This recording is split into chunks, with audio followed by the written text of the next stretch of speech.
Hi, parents. It is college acceptance day. And having gone through this twice already, I know that this means that you have probably gone through the emotional ringer for at least a few weeks, if not months, and maybe even a year. College acceptance day is so emotional because there's so many things going on. First of all, it's who they've been accepted by, like what schools have said yes to them. The other thing is it's a decision that they have to make, and it feels so final for our kids. They don't realize that you can transfer schools. You can make a decision later. You don't have to choose your major right now. So there's a lot of things that go into this acceptance day that really rev up the emotions. And then of course there's the finances. You have to have the conversation with your kids, of course, about which one you can afford or you can't afford. So that is a lot of emotions that run into that and rev up to that. But today is the day that the colleges say, okay, you got to make a decision now. So some of you may be on cloud nine. Your kids may be super excited. They're going to the school they wanted to go to, and that's great. Others of you, your kids did not get into their top college, the ones that they were their dream college or that they really super wanted to go to. So for those of you who are in that boat, let me give you some ideas of how to best support your kids. I'll tell you what to do and what not to do. So let me give you the first big thing do not do. And that is, don't say to them, don't be sad, don't be angry, don't be mad, whatever it is. By saying that, you're invalidating their emotions. They, of course, have the right to have whatever emotions they're having.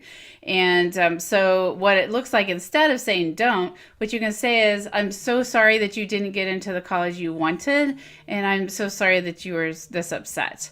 So that's short and sweet, to the point, acknowledging their emotions, not trying to get them out of that emotion, because you want to allow them to be able to feel those emotions. It's all okay, right? But notice that you're also not revving up with them. So you're not crying that they didn't get into their top college. You're not angry that they didn't get into their top college. You're not saying, oh my gosh, people got in that shouldn't have got in. It's all about just acknowledging the emotions and moving through that, right? The second thing that you can say, and this is very brief because emotionally they are not ready for lectures yet if they are disappointed in where they're going. What you say is, it's not the college that you go to, it's all about you. And you have the drive and motivation to do whatever you want to do in life. So super quick, it's only a couple sentences, not lecturing them, but acknowledging, dude, it's not the college that's going to get you where you want to be. It's you. The power is in you. It's not a title from a school that's going to make you successful.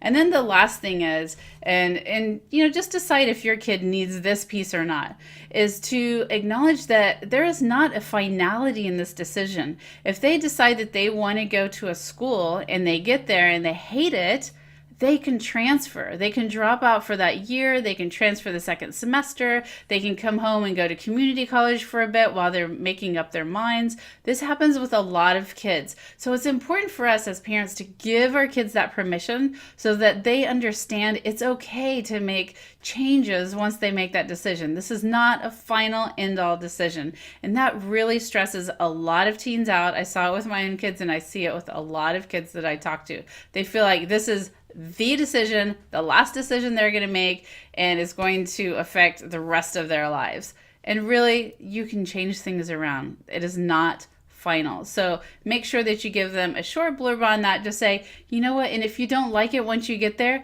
let's talk about it and we'll figure out what you can do instead. And that gives them the permission, if they get to school and they're miserable, that they know you're not going to be disappointed. You can help them out. You're willing to talk about it and to help them figure out the next step. So parents, I hope that you're doing okay. I hope your kids are doing okay. They are going to be just fine. You just got to be that emotional, sturdy rock for them to let them know that this is a wonderful time in their life, and that the next, chapter is all about what they decide to write in it. Parents, you got this.